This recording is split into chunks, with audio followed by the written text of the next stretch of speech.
नमस्कार दोस्तों, स्वागत है आपका हमारे यूट्यूब चैनल एग्जाम प्रेपरेशन पर। आज का सेशन शुरू करने से पहले यदि आप हमारे चैनल पर नए हैं तो हमारा चैनल सब्सक्राइब करें, वीडियो को लाइक करें, शेयर करें और बेल बटन को प्रेस करना ना भूलें। ਭਾਰਤੀ ਸੰਵਿਧਾਨ ਦੁਆਰਾ ਜਰਮਨੀ ਦੇ ਸੰਵਿਧਾਨ ਤੋਂ ਉਧਾਰ ਲਿਆ ਗਿਆ ਹੈ। ਇਸ ਦਾ ਰਾਈਟ ਆਨਸਰ ਹੈ ਜੀ ਡੀ, ਐਮਰਜੈਂਸੀ ਦੌਰਾਨ ਮੌਲਿਕ ਅਧਿਕਾਰਾਂ ਦੀ ਮੁਅੱਤਲੀ। ਜਰਮਨੀ ਦੇ ਸੰਵਿਧਾਨ ਤੋਂ ਆਪਾਤਕਾਲੀਨ ਰਾਸ਼ਟਰਪਤੀ ਦੀਆਂ ਸ਼ਕਤੀਆਂ ਲਿੱਤੀਆਂ ਗਈਆਂ ਹਨ। 3 ਆਪਾਤਕਾਲੀਨ ਸ਼ਕਤੀਆਂ ਹਨ। ਆਰਟੀਕਲ 352 ਦੇ ਤਹਿਤ ਨੈਸ਼ਨਲ ਐਮਰਜੈਂਸੀ, 356 ਦੇ ਤਹਿਤ ਰਾਸ਼ਟਰਪਤੀ ਕਿਸੇ ਸਟੇਟ ਦੇ ਵਿੱਚ ਸੰਵਿਧਾਨਿਕ ਮਸ਼ੀਨਰੀ ਫੇਲ ਹੋਣ ਤੇ ਰਾਸ਼ਟਰਪਤੀ ਸ਼ਾਸਨ ਲਗਾ ਸਕਦਾ ਹੈ, ਤੇ 360 ਜਿਹਨੂੰ ਆਪਾਂ ਫਾਈਨੈਂਸ਼ੀਅਲ ਐਮਰਜੈਂਸੀ ਕਹਿੰਦੇ ਆ, ਵਿੱਤੀ ਐਮਰਜੈਂਸੀ ਕਹਿੰਦੇ ਆ। ਇਹ ਤਿੰਨ ਜਿਹੜੀਆਂ ਪਾਵਰਾਂ ਜਰਮਨੀ ਦੇ ਸੰਵਿਧਾਨ ਤੋਂ ਰਾਸ਼ਟਰਪਤੀ ਨੂੰ ਪ੍ਰਾਪਤ ਹਨ। ਸੰਵਿਧਾਨ ਭਾਰਤੀ ਨਾਗਰਿਕਾਂ ਨੂੰ ਡੈਸ਼ ਨਾਗਰਿਕਤਾ ਪ੍ਰਦਾਨ ਕਰਦਾ ਹੈ। ਜਿਹੜਾ ਭਾਰਤੀ ਸੰਵਿਧਾਨ ਹੈ ਉਹ ਸਿੰਗਲ ਸਿਟੀਜ਼ਨਸ਼ਿਪ ਪ੍ਰਦਾਨ ਕਰਦਾ ਹੈ। ਇਹ ਆਪਾਂ ਜਿਹੜਾ ਸਿੰਗਲ ਸਿਟੀਜ਼ਨਸ਼ਿਪ ਹੈ ਇਹ ਇੰਗਲੈਂਡ ਦੇ ਸੰਵਿਧਾਨ ਤੋਂ ਆਪਾਂ ਲਿਆ ਹੈ।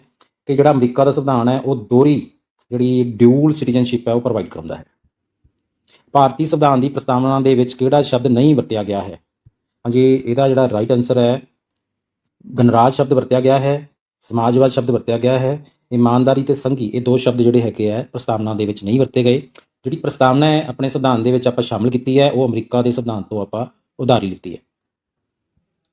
ਡਾਕਟਰ ਬੀ ਆਰ ਅੰਬੇਦਕਰ ਦੁਆਰਾ ਹੇਠ ਲਿਖੇ ਅਧਿਕਾਰਾਂ ਵਿੱਚੋਂ ਕਿਸ ਨੂੰ ਸੰਵਿਧਾਨ ਦਾ ਦਿਲ ਤੇ ਆਤਮਾ ਕਿਹਾ ਗਿਆ ਹੈ? ਇਹਦਾ ਰਾਈਟ ਆਨਸਰ ਹੈ ਜੀ ਡੀ, ਸੰਵਿਧਾਨਿਕ ਉਪਚਾਰਾਂ ਦਾ ਅਧਿਕਾਰ, ਜਿਹਨੂੰ ਆਰਟੀਕਲ 32 ਕਿਹਾ ਜਾਂਦਾ, 32 ਕਿਹਾ ਜਾਂਦਾ ਹੈ। ਇਸੇ ਆਰਟੀਕਲ ਦੇ ਤਹਿਤ ਸੁਪਰੀਮ ਕੋਰਟ 5 ਰਿਟਸ ਜਾਰੀ ਕਰਦੀ ਹੈ। ਕਿਸ ਕੇਸ ਨੇ ਤੈਅ ਕੀਤਾ ਕਿ ਪ੍ਰਸਤਾਵਨਾ ਸੰਵਿਧਾਨ ਦਾ ਹਿੱਸਾ ਹੈ? Preamble is a part of constitution.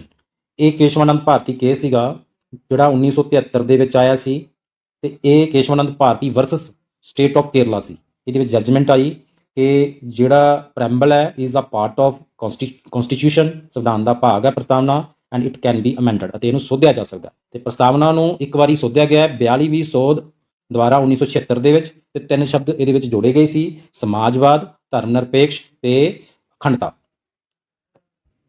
Portfolio ਪ੍ਰਣਾਲੀ ਨੂੰ ਕਾਨੂੰਨੀ ਮਾਨਤਾ ਦਿੱਤੀ ਗਈ।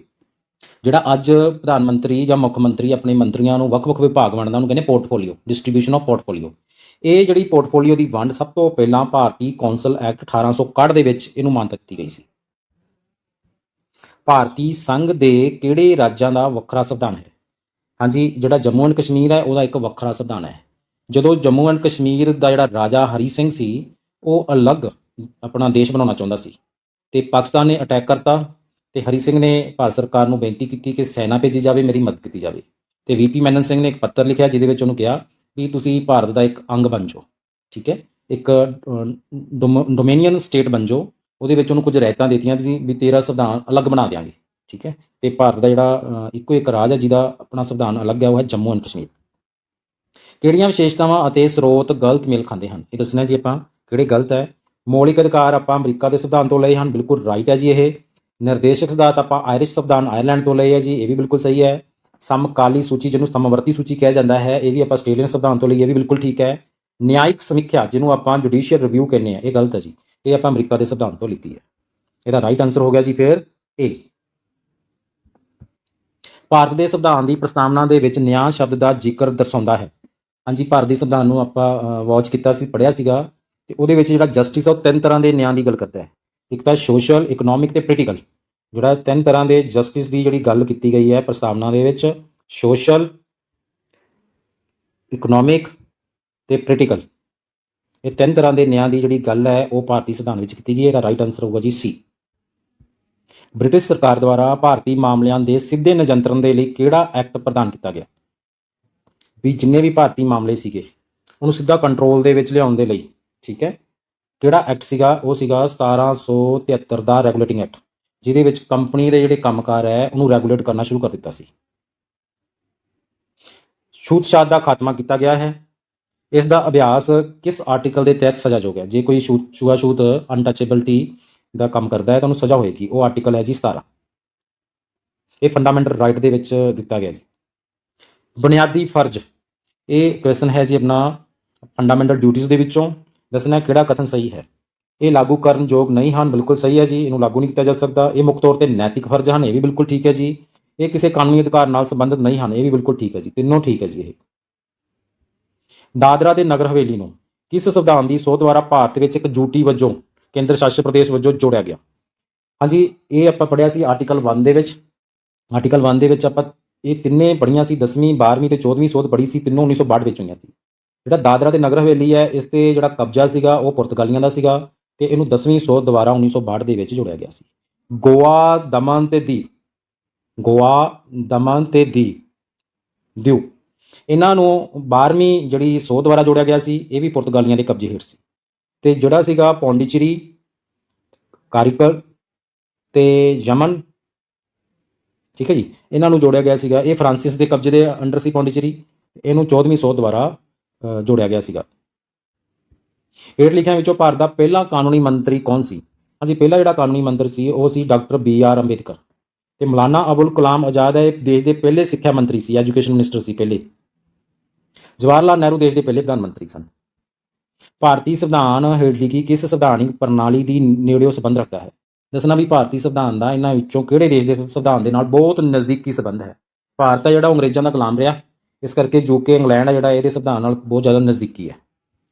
ਕਿਸੇ ਵੀ ਫੈਕਟਰੀ ਜਾਂ ਖਾਨ ਵਿੱਚ ਕੰਮ ਕਰਨ ਲਈ, ਰੋਜ਼ਗਾਰ ਪ੍ਰਾਪਤ ਕਰਨ ਲਈ ਘੱਟੋ ਘੱਟ ਕਿੰਨੀ ਉਮਰ ਹੋਣੀ ਚਾਹੀਦੀ ਹੈ?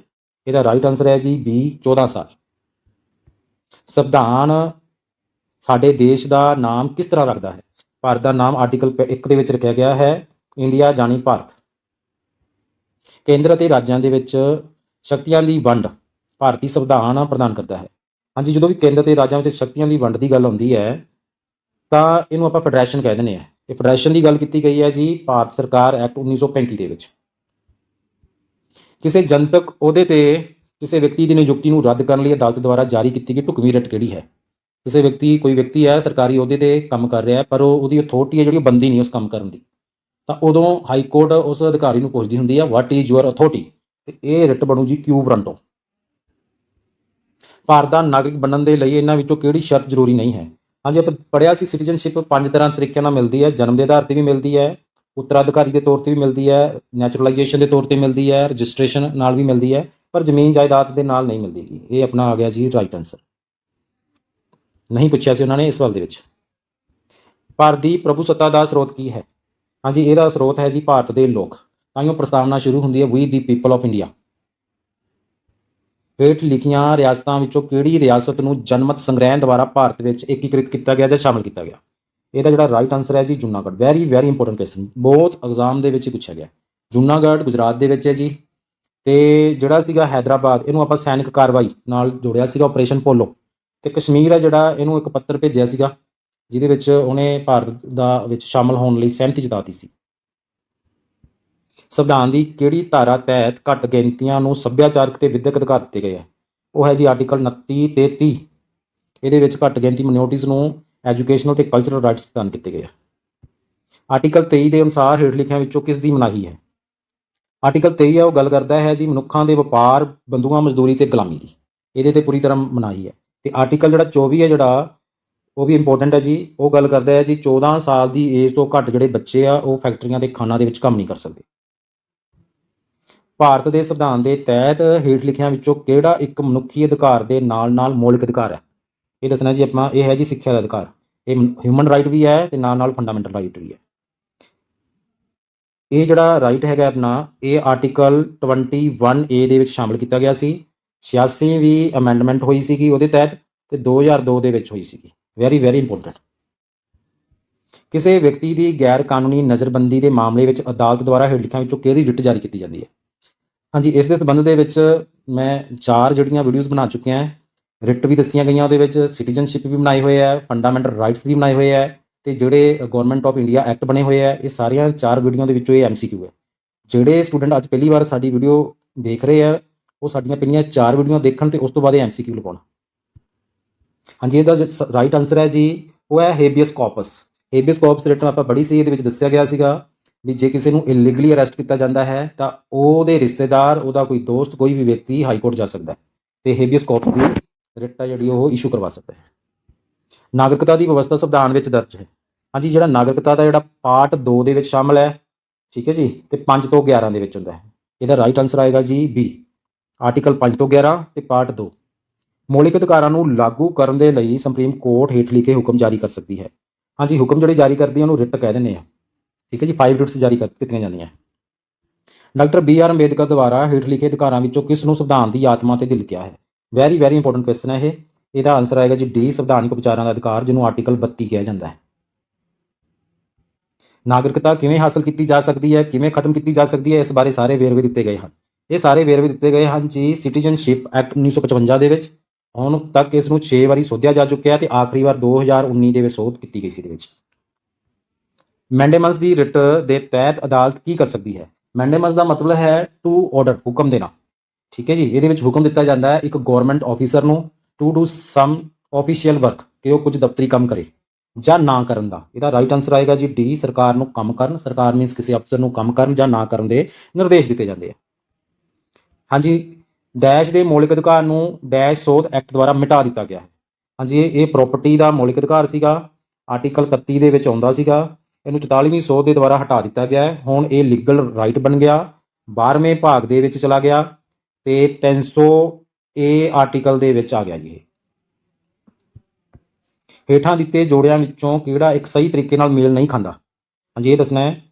ਮੌਕਿਆਂ ਦੀ ਸਮਾਨਤਾ ਸਿਰਫ ਭਾਰਤੀ ਨਾਗਰਿਕਾਂ ਦੇ ਲਈ ਗਰੰਟੀ ਹੈ? ਹਾਂਜੀ, ਬਿਲਕੁਲ ਪੜ੍ਹਿਆ। ਸਰਕਾਰੀ ਜਿਹੜੀ ਨੌਕਰੀਆਂ ਦੇ ਵਿੱਚ ਸਮਾਨਤਾ ਹੈ ਸਿਰਫ ਭਾਰਤੀ ਨਾਗਰਿਕਾਂ ਨੂੰ ਮਿਲੂਗੀ। ਆਰਟੀਕਲ 16 ਦੇ ਵਿੱਚ ਇਹ ਗੱਲ ਕਹੀ ਗਈ ਹੈ। ਇਹ ਵੀ ਆਪਾਂ ਹੁਣ ਆਰਟੀਕਲ 15, ਆਰਟੀਕਲ 16, ਆਰਟੀਕਲ 19, ਆਰਟੀਕਲ 29 ਤੇ ਆਰਟੀਕਲ 30 ਇਹ ਕੇਵਲ ਤੇ ਕੇਵਲ ਭਾਰਤੀ ਨਾਗਰਿਕਾਂ ਨੂੰ ਮਿਲਦੇ ਆ। ਇਹ ਆਰਟੀਕਲ ਜਿਹੜੇ ਵਿਦੇਸ਼ੀ ਨਾਗਰਿਕ ਆ ਉਹਨਾਂ ਨੂੰ ਇਹ 5 ਆਰਟੀਕਲ ਹੈ ਉਹਨਾਂ ਤੋਂ ਵਾਂਝਾ ਰੱਖਿਆ ਗਿਆ। ਹਾਂਜੀ, ਇਹ ਪੁੱਛਿਆ ਗਿਆ ਸੀਗਾ ਸਹੀ ਮੇਲ ਨਹੀਂ ਖਾਂਦਾ। ਇਹ ਡੀ ਆਪਸ਼ਨ ਸਹੀ ਹੈ, ਮੇਲ ਖਾਂਦਾ ਹੈ। ਕਾਨੂੰਨ ਦੇ ਸਾਹਮਣੇ ਸਮਾਨਤਾ, ਹਾਂਜੀ ਇਹ ਕਾਨੂੰਨ ਦੇ ਸਾਹਮਣੇ ਸਮਾਨਤਾ, ਇਹ ਜਿਹੜਾ ਰਾਈਟ ਹੈ ਭਾਰਤੀਆਂ ਨੂੰ ਵੀ ਮਿਲੇਗਾ ਤੇ ਗੈਰ ਭਾਰਤੀਆਂ ਨੂੰ ਵੀ ਮਿਲੇਗਾ। ਇਹ ਸਹੀ ਹੈ ਜੀ, ਸਾਰਿਆਂ ਨੂੰ ਮਿਲੇਗਾ ਇਹ। ਰਾਜ ਵਿਧਾਨ ਸਭਾ ਦੀ ਸ਼ਕਤੀ ਰਾਜ ਦੇ ਨਾਮ ਨੂੰ ਬਦਲਣਾ, ਇਹ ਗਲਤ ਹੈ ਜੀ। ਸਟੇਟ ਦੇ ਕੋਲ ਅਜਿਹੀ ਕੋਈ ਪਾਵਰ ਨਹੀਂ ਜਿਹਦੇ ਨਾਲ ਉਹ ਕਿਸੇ ਰਾਜ ਦਾ ਨਾਮ ਬਦਲ ਦੇਵੇ। ਇਹ ਸੈਂਟਰ ਦੇ ਕੋਲ ਹੈ ਜੀ। ਫਿਰ ਆਪਾਂ ਗਲਤ ਪੁੱਛਿਆ ਸੀ, ਇਹਦਾ ਰਾਈਟ ਆਨਸਰ ਬਣ ਜਾਊਗਾ ਜੀ ਆਪਣਾ ਬੀ ਆਪਸ਼ਨ। ਇਹ ਵੀ ਦੇਖ ਲੈਂਦੇ ਆ, ਸੰਸਦ ਦੀ ਸ਼ਕਤੀ ਇੱਕ ਨਵਾਂ ਰਾਜ ਬਣਾਉਣਾ, ਇਹ ਬਿਲਕੁਲ ਸਹੀ ਹੈ। ਸੰਸਦ ਦੇ ਕੋਲ ਪਾਵਰ ਹੈ, ਉਹ ਕੋਈ ਨਵਾਂ ਮਰਜ਼ੀ ਰਾਜ ਬਣਾ ਸਕਦੀ ਹੈ ਆਰਟੀਕਲ 3 ਦੇ ਤਹਿਤ। ਨਾਗਰਿਕਤਾ ਦੀ ਪ੍ਰਾਪਤੀ ਲਈ ਸ਼ਰਤਾਂ ਨਿਰਧਾਰਿਤ ਕਰਨ ਦੀ ਸਮਰੱਥਾ ਕਿਸ ਕੋਲ ਹੈ? ਵੀ ਕੌਣ ਅਜਿਹੀ ਸੰਸਥਾ ਹੈ ਜਿਹੜੀ ਕਿ ਸਿਟੀਜ਼ਨਸ਼ਿਪ ਨਾਲ ਸੰਬੰਧਿਤ ਜਿਹੜੀਆਂ ਅਮੈਂਡਮੈਂਟ ਕਰ ਸਕਦੀ ਹੈ? ਉਹ ਹੈ ਜੀ ਪਾਰਲੀਮੈਂਟ, ਓਨਲੀ ਪਾਰਲੀਮੈਂਟ। ਤੇ ਇਹ ਧਿਆਨ ਰੱਖਣਾ ਜਿਹੜਾ ਨਾਗਰਿਕਤਾ ਹੈ ਇਹ ਸੈਂਟਰ ਦਾ ਇਸ਼ੂ ਹੈ। ਸੂਚਨਾ ਦਾ ਅਧਿਕਾਰ ਹੈ ਜੀ, ਜਿਹੜਾ ਸੂਚਨਾ ਦਾ ਅਧਿਕਾਰ ਹੈ ਇਹਨੂੰ ਹੁਣ ਮੌਲਿਕ ਅਧਿਕਾਰ ਬਣਾ ਦਿੱਤਾ ਗਿਆ ਹੈ, ਫੰਡਾਮੈਂਟਲ ਰਾਈਟ ਬਣਾ ਦਿੱਤਾ ਗਿਆ ਹੈ। ਠੀਕ ਹੈ ਜੀ, 2005 ਦਾ ਰਾਈਟ ਟੂ ਇਨਫੋਰਮੇਸ਼ਨ ਐਕਟ ਆਇਆ ਸੀਗਾ ਤੇ ਉਸ ਤੋਂ ਬਾਅਦ ਇਹਨੂੰ ਆਰਟੀਕਲ 21 ਦੇ ਵਿੱਚ ਜੋੜ ਕੇ ਇਹਨੂੰ ਸੂਚਨਾ ਦਾ ਅਧਿਕਾਰ ਨੂੰ ਮੌਲਿਕ ਅਧਿਕਾਰ ਬਣਾ ਦਿੱਤਾ ਗਿਆ ਹੈ। ਹਾਂਜੀ, ਨੈਕਸਟ ਹੈ ਜੀ ਆਪਣੇ ਕੋਲ India that is Bharat shall be a union of state. India ਜੋ ਕਿ ਇੱਕ ਭਾਰਤ ਜਿਹਦਾ ਨਾਮ ਹੈ ਉਹ ਕਹਿੰਦੇ ਰਾਜਾਂ ਦਾ ਸੰਘ ਹੋਵੇਗਾ। ਉਪਰੋਕਤ ਜਿਹੜੇ ਹੁਕਮ ਹੈ ਭਾਰਤ ਦੇ ਸੰਵਿਧਾਨ ਵਿੱਚ ਦਰਜ ਕੀਤੇ ਗਏ ਆ, ਦੱਸਣਾ ਹੈ ਕਿਸ ਆਰਟੀਕਲ ਦੇ ਤਹਿਤ। ਇਹ ਆਪਾਂ ਪੜ੍ਹਿਆ ਸੀ ਜੀ, ਆਰਟੀਕਲ 1 ਦੇ ਵਿੱਚ ਲਿਖਿਆ ਗਿਆ ਹੈ ਵੀ ਜਿਹੜਾ ਇੰਡੀਆ ਹੈ ਉਹ ਯੂਨੀਅਨ ਆਫ ਸਟੇਟਸ ਹੈ। ਠੀਕ ਹੈ ਜੀ, ਅੱਗੇ ਹੈ ਮੌਜੂਦਾ ਰਾਜਾਂ ਦੇ ਨਾਵਾਂ ਤੇ ਸੀਮਾ ਨੂੰ ਕਿਸ ਆਰਟੀਕਲ ਤਹਿਤ ਬਦਲਿਆ ਜਾ ਸਕਦਾ ਹੈ? ਜਿਹੜੇ ਵਰਤਮਾਨ ਐਗਜ਼ਿਸਟ ਕਰ ਰਹੇ ਸਟੇਟ ਹੈ ਜਾਂ ਯੂਟੀ ਹੈ ਉਹਨਾਂ ਦੀਆਂ ਬਾਉਂਡਰੀਜ਼ ਚੇਂਜ ਕਰਨੀਆਂ, ਨਾਮ ਚੇਂਜ ਕਰਨੇ ਹੈ। ਜਿਵੇਂ ਹਰਿਆਣਾ ਤੇ ਯੂਪੀ ਦੇ ਕੁਝ ਜ਼ਿਲ੍ਹੇ ਮਿਲਾ ਕੇ ਇੱਕ ਨਵਾਂ ਸੂਬਾ ਤਿਆਰ ਕਰਨਾ ਹੈ ਤਾਂ ਉਹ ਆਰਟੀਕਲ 3 ਦੇ ਤਹਿਤ ਕੀਤਾ ਜਾ ਸਕਦਾ ਹੈ। ਹੇਠ ਲਿਖਿਆਂ ਵਿੱਚੋਂ ਕਿਸ ਦੀ ਧਾਰਾ 19 ਅਧੀਨ ਭਾਰਤ ਦੇ ਸੰਵਿਧਾਨ ਦੁਆਰਾ ਗਰੰਟੀ ਨਹੀਂ ਦਿੱਤੀ ਗਈ? ਆਪਾਂ ਪੜ੍ਹਿਆ ਹੋਇਆ ਆਰਟੀਕਲ 19 ਦੇ ਤਹਿਤ 6 ਜਿਹੜੀਆਂ ਹੈਗੀਆਂ ਆਜ਼ਾਦੀਆਂ ਦਿੱਤੀਆਂ ਗਈਆਂ। ਹੁਣ ਦੱਸਣਾ ਇਹਨਾਂ ਵਿੱਚੋਂ ਕਿਹੜੀ ਨਹੀਂ ਹੈ। ਹਾਂਜੀ, ਪੂਰੇ ਦੇਸ਼ ਵਿੱਚ ਖੁੱਲ੍ਹ ਕੇ ਘੁੰਮਣ ਦੀ ਆਜ਼ਾਦੀ ਦਿੱਤੀ ਗਈ ਹੈ ਜੀ। ਹਥਿਆਰਾਂ ਤੋਂ ਬਿਨਾਂ ਸ਼ਾਂਤੀਪੂਰਵਕ ਇਕੱਠੇ ਹੋਣ ਦੀ ਆਜ਼ਾਦੀ ਵੀ ਦਿੱਤੀ ਗਈ ਹੈ। ਦੇਸ਼ ਵਿੱਚ ਕਿਤੇ ਵੀ ਜਾਇਦਾਦ ਦੀ ਮਾਲਕੀ ਪ੍ਰਾਪਤੀ ਤੇ ਸਰਕਾਰੀ ਸੰਪੱਤੀ ਨੂੰ ਨੁਕਸਾਨ ਪਹੁੰਚਾਉਣ ਦੀ ਆਜ਼ਾਦੀ ਇਹ ਨਹੀਂ ਦਿੱਤੀ ਗਈ ਜੀ। ਆਪਾਂ ਹਿਮਾਚਲ ਦੇ ਵਿੱਚ ਤੇ ਜੰਮੂ ਕਸ਼ਮੀਰ ਦੇ ਵਿੱਚ ਆਪਣੀ ਮਨਮਰਜ਼ੀ ਦੇ ਨਾਲ ਜ਼ਮੀਨ ਨਹੀਂ ਖਰੀਦ ਸਕਦੇ ਗੇ। ਠੀਕ ਹੈ ਜੀ, ਤੇ ਸਰਕਾਰ ਦੀ ਸੰਪੱਤੀ ਤਾਂ ਆਪਾਂ ਕਿਸੇ ਵੀ ਸਟੇਟ ਦੇ ਵਿੱਚ ਨੁਕਸਾਨ ਨਹੀਂ ਪਹੁੰਚਾ ਸਕਦੇ। ਹਾਂਜੀ, ਇਹਦਾ ਰਾਈਟ ਆਨਸਰ ਬਣ ਗਿਆ ਜੀ ਆਪਣੇ ਕੋਲ ਸੀ, ਇਹ ਗਰੰਟੀ ਨਹੀਂ ਦਿੱਤੀ ਗਈ ਹੈ। ਵਪਾਰ ਤੇ ਪੇਸ਼ਾ ਕਰਨ ਦੀ ਆਜ਼ਾਦੀ ਦਿੱਤੀ ਗਈ ਹੈ। ਇਹ 19 ਦੇ ਤਹਿਤ ਜਿੰਨੀਆਂ ਵੀ ਗਰੰਟੀਆਂ ਦਿੱਤੀਆਂ ਗਈਆਂ ਆਜ਼ਾਦੀ ਦੀਆਂ ਇਹ ਕੇਵਲ ਤੇ ਕੇਵਲ ਭਾਰਤੀ ਨਾਗਰਿਕਾਂ ਨੂੰ ਹੀ ਇਹ ਗਰੰਟੀਆਂ ਪ੍ਰਾਪਤ ਹਨ। ਵਿਦੇਸ਼ੀਆਂ ਨੂੰ ਇਹ ਗਰੰਟੀਆਂ ਪ੍ਰਦਾਨ ਨਹੀਂ ਕੀਤੀਆਂ ਗਈਆਂ। ਭਾਰਤ ਦਾ ਸੰਵਿਧਾਨ ਆਪਣਾ ਅੰਤਿਮ ਸ਼ਕਤੀ ਕਿਸ ਤੋਂ ਪ੍ਰਾਪਤ ਕਰਦਾ ਹੈ? ਭਾਰਤ ਦਾ ਸੰਵਿਧਾਨ ਆਪਣੀ ਅੰਤਿਮ ਸ਼ਕਤੀ ਭਾਰਤ ਦੇ ਲੋਕਾਂ ਤੋਂ ਪ੍ਰਾਪਤ ਕਰਦਾ ਹੈ। ਤਾਂ ਹੀ ਉਹ ਜਿਹੜੇ ਪ੍ਰਸਤਾਵਨਾ ਦੇ ਵਿੱਚ ਸਟਾਰਟਿੰਗ ਲਾਈਨ ਹੀ ਸ਼ੁਰੂ ਹੁੰਦੀ ਹੈ ਵੀ ਦੀ ਪੀਪਲ ਆਫ ਇੰਡੀਆ। ਹੁਣ ਤੱਕ ਭਾਰਤ ਦੇ ਸੰਵਿਧਾਨ ਦੀ ਪ੍ਰਸਤਾਵਨਾ ਨੂੰ ਕਿੰਨੀ ਵਾਰ ਸੋਧਿਆ ਗਿਆ ਹੈ? ਹਾਂਜੀ, ਇਹ ਕੇਵਲ ਇੱਕ ਵਾਰ ਸੋਧਿਆ ਗਿਆ ਹੈ। 42ਵੀਂ ਸੋਧ ਹੋਈ ਸੀਗੀ 1976 ਦੇ ਵਿੱਚ ਤੇ 3 ਸ਼ਬਦ ਜੋੜੇ ਸੀਗੇ। ਇੱਕ ਤਾਂ ਸਮਾਜਵਾਦ ਜੋੜਿਆ ਸੀਗਾ ਤੇ ਦੂਸਰਾ ਜੋੜਿਆ ਸੀ ਧਰਮ ਨਿਰਪੇਖ ਤੇ ਤੀਸਰਾ ਜੋੜਿਆ ਸੀਗਾ ਅਖੰਡਤਾ। ਇਹ 3 ਸ਼ਬਦ ਜਿਹੜੇ ਜੋੜੇ ਸੀਗੇ ਇਹਦੇ ਵਿੱਚ। ਕਿਸ ਸੰਵਿਧਾਨਿਕ ਸੋਧ ਦੁਆਰਾ ਸਿੱਕਮ ਭਾਰਤੀ ਸੰਘ ਵਿੱਚ ਇੱਕ ਨਵਾਂ ਰਾਜ ਬਣਿਆ? ਹਾਂਜੀ, ਇਹ ਪੜ੍ਹਿਆ ਸੀ ਆਪਾਂ 36ਵੀਂ ਸੋਧ ਹੋਈ ਸੀ 1975। ਇਹਦੇ ਤਹਿਤ ਜਿਹੜਾ ਸਿੱਕਮ ਹੈ ਉਹ ਭਾਰਤੀ ਸੰਘ ਦਾ ਇੱਕ ਰਾਜ ਬਣ ਗਿਆ। ਇਸ ਤੋਂ ਪਹਿਲਾਂ ਜਿਹੜਾ ਸਿੱਕਮ ਹੈ ਉਹ ਤੇ ਭਾਰਤ ਦਾ ਕੋਈ ਕੰਟਰੋਲ ਨਹੀਂ ਸੀ, ਇੱਕ ਰਾਜਾ ਹੁੰਦਾ ਸੀਗਾ ਉਹ ਸਿੱਕਮ ਦੇ ਰਾਜ ਕਰਦਾ ਸੀ। ਹਾਂਜੀ, ਇਹ ਜੇ ਪੁੱਛ ਲੈਣ ਕਿਸ ਆਰਟੀਕਲ ਦੇ ਤਹਿਤ ਹੈ ਜੀ ਇਹ ਆਰਟੀਕਲ 2 ਦੇ ਤਹਿਤ ਸਿੱਕਮ ਨੂੰ 36ਵੇਂ ਸਟੇਟ ਦੇ ਤੌਰ ਤੇ 36ਵੀਂ ਸੰਵਿਧਾਨਿਕ ਸੋਧ ਦੇ ਰਾਹੀਂ 22ਵਾਂ ਰਾਜ, ਇਹ ਵੀ ਧਿਆਨ ਯਾਦ ਰੱਖ ਲਿਓ, ਇਹ 22ਵਾਂ ਰਾਜ ਬਣ ਗਿਆ ਸੀ ਉਦੋਂ, 22ਵਾਂ ਸਟੇਟ ਬਣ ਗਿਆ ਸੀ ਇਹ। ਠੀਕ ਹੈ ਜੀ। ਸੰਵਿਧਾਨ ਸਭਾ ਦੇ ਅਧੀਨ ਮੌਲਿਕ ਅਧਿਕਾਰਾਂ, ਘੱਟ ਗਿਣਤੀ ਤੇ ਕਬਾਇਲੀ ਖੇਤਰਾਂ ਬਾਰੇ ਸਲਾਹਕਾਰ ਕਮੇਟੀ ਦੀ ਅਗਵਾਈ ਇਹ ਲਿਖੇ ਵਿੱਚੋਂ ਕਿਸ ਨੇ ਕੀਤੀ? ਇਹ ਦੱਸਣਾ ਹੈ ਜੀ, ਜਿਹੜੇ ਮੌਲਿਕ ਅਧਿਕਾਰ ਸੀ, ਘੱਟ ਗਿਣਤੀ, ਮਿਨੋਰਟੀ ਤੇ ਟਰਾਈਬ, ਇਹਦੇ ਨਾਲ ਸੰਬੰਧਿਤ ਜਿਹੜੇ ਮੁੱਦੇ ਸੀ ਉਹ ਕਿਸ ਕਮੇਟੀ ਕੋਲ ਜਾਂਦੇ ਸੀ? ਉਹ ਸੀ ਸਰਦਾਰ ਵੱਲਭ ਭਾਈ ਪਟੇਲ ਦੀ ਕਮੇਟੀ। ਹਾਂਜੀ, ਇਹਨਾਂ ਨੂੰ ਲੋਹ ਪੁਰਸ਼ ਦੇ ਨਾਮ ਨਾਲ ਵੀ ਜਾਣਿਆ ਜਾਂਦਾ। ਆਰਟੀਕਲ 19 ਦੇ ਤਹਿਤ ਕਿੰਨੀਆਂ ਆਜ਼ਾਦੀ ਦੀਆਂ ਗਰੰਟੀਆਂ ਦਿੱਤੀਆਂ ਗਈਆਂ? ਉਹ ਹੈ ਜੀ 6। ਕਿਸ ਸਾਲ ਸੰਸਦ ਨੇ ਨਾਗਰਿਕਤਾ ਕਾਨੂੰਨ ਪਾਸ ਕੀਤਾ ਸੀ? ਇਹ ਪਾਸ ਕੀਤਾ ਸੀ ਜੀ 1955 ਦੇ ਵਿੱਚ, ਤੇ ਹੁਣ ਵਾਰ 6 ਵਾਰ ਇਸ ਐਕਟ ਦੇ ਵਿੱਚ ਅਮੈਂਡਮੈਂਟ ਹੋ ਚੁੱਕੀ ਹੈ। ਸੰਵਿਧਾਨਿਕ ਉਪਚਾਰਾਂ ਦਾ ਅਧਿਕਾਰ ਹੇਠ ਲਿਖੇ ਵਿੱਚ ਆਉਂਦਾ ਹੈ, ਦੱਸਣਾ ਵੀ ਕਿਸ ਵਿੱਚ ਆਉਂਦਾ ਹੈ? ਹਾਂਜੀ, ਇਹ ਆਰਟੀਕਲ 32 ਦੇ ਤਹਿਤ ਆਪਾਂ ਨੂੰ ਮਿਲੀਆਂ ਜੀ ਇਹ ਸੰਵਿਧਾਨਿਕ ਉਪਚਾਰਾਂ ਦਾ ਅਧਿਕਾਰ, ਤੇ ਇਹ ਇੱਕ ਮੌਲਿਕ ਅਧਿਕਾਰ ਹੈ ਜੀ, ਫੰਡਾਮੈਂਟਲ ਰਾਈਟਸ। ਆਰਟੀਕਲ 19-14 ਕਾਨੂੰਨ ਦੇ ਸਾਹਮਣੇ ਬਰਾਬਰੀ ਤੇ ਕਾਨੂੰਨ ਦੀ ਬਰਾਬਰ ਸੁਰੱਖਿਆ ਦੀ ਗਰੰਟੀ ਦਿੰਦਾ ਹੈ। ਹਾਂਜੀ, ਜਿਹੜਾ ਆਰਟੀਕਲ 14 ਹੈ ਉਹਦੇ ਤਹਿਤ ਜਿਹੜਾ ਵੀ ਇਹ ਗਰੰਟੀਆਂ ਮਿਲੀਆਂ ਹੈ, ਇਹ ਸਾਰੇ ਲੋਕਾਂ ਨੂੰ ਮਿਲੀਆਂ ਜਿਹੜੇ ਭਾਰਤ ਵਿੱਚ ਰਹਿ ਰਹੇ ਆ, ਚਾਹੇ ਉਹ ਭਾਰਤ ਦੇ ਨਾਗਰਿਕ ਹੈ ਚਾਹੇ ਗੈਰ ਨਾਗਰਿਕ ਹੈ। ਠੀਕ ਹੈ ਜੀ। ਇਹ ਫਿਰ ਇਹਦਾ ਰਾਈਟ ਆਨਸਰ ਬਣ ਜਾਏਗਾ, ਭਾਰਤ ਵਿੱਚ ਰਹਿ ਰਹੇ ਸਾਰੇ ਜਿਹੜੇ ਵਿਅਕਤੀ ਹੈ ਉਹਨਾਂ ਨੂੰ ਇਹ ਗਰੰਟੀਆਂ ਮਿਲੀਆਂ। ਠੀਕ ਹੈ ਜੀ, ਇਹਦਾ ਰਾਈਟ ਆਨਸਰ ਬਣ ਜਾਊਗਾ ਜੀ ਏ। ਜਿਹੜਾ ਆਰਟੀਕਲ 15 ਹੈ, 16 ਹੈ, 19 ਹੈ ਤੇ 29 ਤੇ 30, ਇਹ ਆਰਟੀਕਲ ਵਿਦੇਸ਼ੀ ਨਾਗਰਿਕਾਂ ਨੂੰ ਪ੍ਰਾਪਤ ਨਹੀਂ ਗਏ, ਇਹ ਇਕੱਲੇ ਭਾਰਤੀਆਂ ਨੂੰ ਪ੍ਰਾਪਤ ਹੈ। ਮੌਲਿਕ ਅਧਿਕਾਰਾਂ ਦੀ ਉਲੰਘਣਾ ਸੰਬੰਧੀ ਕੋਈ ਵੀ ਵਿਵਾਦ ਆ ਜਾਵੇ ਤਾਂ ਉਹ ਕਿੱਥੇ ਪੇਸ਼ ਕੀਤਾ ਜਾ ਸਕਦਾ ਹੈ? ਉਹਦੇ ਲਈ ਜਾਂ ਤਾਂ ਆਪਾਂ ਸੁਪਰੀਮ ਕੋਰਟ ਜਾ ਸਕਦੇ ਹਾਂ ਆਰਟੀਕਲ 32 ਦੇ ਤਹਿਤ, ਜਾਂ ਆਰਟੀਕਲ 226 ਦੇ ਤਹਿਤ ਹਾਈ ਕੋਰਟ ਜਾ ਸਕਦੇ ਹਾਂ। ਧਿਆਨ ਰੱਖਣਾ ਹੈ, ਆਰਟੀਕਲ 32 ਦੇ ਤਹਿਤ ਸੁਪਰੀਮ ਕੋਰਟ ਤੇ 226 ਦੇ ਤਹਿਤ ਆਪਾਂ ਹਾਈ ਕੋਰਟ ਜਾ ਸਕਦੇ ਹਾਂ। ਇਹ ਲਿਖਿਆਂ ਵਿੱਚੋਂ ਕਿਹੜਾ ਇਹ ਨਿਰਧਾਰਤ ਕਰਦਾ ਹੈ ਕਿ ਭਾਰਤੀ ਸੰਵਿਧਾਨ ਸੰਘੀ ਹੈ? ਜਿਹੜਾ ਸੰਘੀ ਮਤਲਬ ਫੈਡਰੇਸ਼ਨ ਦੀ ਗੱਲ ਕਰਦੀ ਹੈ, ਉੱਥੇ ਪਾਵਰਾਂ ਦੀ ਡਿਵੀਜ਼ਨ ਦੀ ਗੱਲ ਆਏਗੀ। ਜਿੱਥੇ ਵੀ ਸੰਘ ਸ਼ਬਦ ਆ ਗਿਆ ਉੱਥੇ ਕੇਂਦਰ ਤੇ ਰਾਜਾਂ ਵਿਚਕਾਰ ਸ਼ਕਤੀਆਂ ਦੀ ਵੰਡ ਦੀ ਗੱਲ ਆਏਗੀ। ਇਹਦਾ ਰਾਈਟ ਆਨਸਰ ਆਏਗਾ ਜੀ ਡੀ। ਭਾਰਤ ਦੇ ਸੰਵਿਧਾਨ ਨੇ ਕਿਹੜੇ ਦੇਸ਼ ਤੋਂ ਮੂਲ ਫਰਜ਼ ਲਿੱਤੇ ਹਨ? ਹਾਂਜੀ, ਗੱਲ ਹੋ ਰਹੀ ਆ ਫੰਡਾਮੈਂਟਲ ਡਿਊਟੀਜ਼ ਦੀ, ਤੇ ਇਹ ਆਪਾਂ ਲਿੱਤੇ ਸੀ ਰੂਸ ਤੋਂ, ਜਿਹਨੂੰ USSR ਕਿਹਾ ਜਾਂਦਾ ਹੈ, ਸੋਵੀਅਤ ਸੰਘ ਰੂਸ ਕਿਹਾ ਜਾਂਦਾ ਹੈ। ਤੇ ਇਹ ਜਿਹੜੇ ਆਪਾਂ ਫੰਡਾਮੈਂਟਲ ਡਿਊਟੀਜ਼ ਹੈ, ਸਵਰਨ ਸਿੰਘ ਕਮੇਟੀ ਦੀ ਸਿਫਾਰਿਸ਼ ਤੇ ਆਪਾਂ ਇਹ ਸ਼ਾਮਿਲ ਕੀਤੀਆਂ ਸੀ। ਪ੍ਰਸਤਾਵਨਾ ਦੇ ਵਿੱਚ ਆਜ਼ਾਦੀ, ਸਮਾਨਤਾ, ਭਾਈਚਾਰੇ ਦੇ ਜਿਹੜੇ ਆਦਰਸ਼ ਹੈ ਉਹ ਆਪਾਂ ਕਿਸ ਕ੍ਰਾਂਤੀ ਤੋਂ ਪ੍ਰਭਾਵਿਤ ਹੋ ਕੇ ਲਿੱਤੇ? ਉਹ ਲਿੱਤੇ ਸੀ ਰੂਸ ਦੀ ਕ੍ਰਾਂਤੀ ਤੋਂ। ਇਹ ਕ੍ਰਾਂਤੀ ਹੋਈ ਸੀ 1799 ਦੇ ਵਿੱਚ। ਠੀਕ ਹੈ ਜੀ, 1789। ਹੇਠ ਲਿਖਿਆਂ ਲਿਖਤਾਂ ਦੇ ਵਿੱਚੋਂ ਕਿਹੜੀ ਰਿਟ ਨਿੱਜੀ ਸੁਤੰਤਰਤਾ ਦੀ ਰੱਖਿਆ ਕਰਦੀ ਹੈ? ਮਤਲਬ ਕਿ ਇੱਕ ਆਦਮੀ ਦੀ ਜਿਹੜੀ ਆਜ਼ਾਦੀ ਦੀ ਰੱਖਿਆ ਕਰਦੀ ਹੈ ਉਹ ਹੈ ਜੀ ਆਪਣੇ ਕੋਲ ਹੇਬੀਅਸ ਕਾਰਪਸ। ਵੀ ਇਹਦੇ ਵਿੱਚ ਸੀਗਾ ਵੀ ਕਿਸੇ ਨੂੰ ਜੇ ਇਲੀਗਲੀ ਅਰੈਸਟ ਕਰ ਲਿਆ ਗਿਆ ਹੈ ਤਾਂ ਉਹਦੇ ਸਗੇ ਸੰਬੰਧੀ, ਦੋਸਤ, ਮਿੱਤਰ, ਕੋਈ ਵੀ ਵਿਅਕਤੀ ਹਾਈ ਕੋਰਟ, ਸੁਪਰੀਮ ਕੋਰਟ ਜਾ ਕੇ ਹੇਬੀਅਸ ਕਾਰਪਸ ਦੀ ਰਿਟ ਇਸ਼ੂ ਕਰਵਾ ਸਕਦਾ ਹੈ ਤੇ ਉਸ ਵਿਅਕਤੀ ਨੂੰ ਜਿਹੜਾ ਹੈ ਆਜ਼ਾਦ ਮੁਕਤ ਕਰਵਾ ਸਕਦਾ ਹੈ। ਮੈਨੂੰ ਉਮੀਦ ਹੈ ਅੱਜ ਦਾ ਜਿਹੜਾ ਤੁਹਾਨੂੰ ਸੈਸ਼ਨ ਪਸੰਦ ਆਇਆ ਹੋਵੇਗਾ। ਧੰਨਵਾਦ।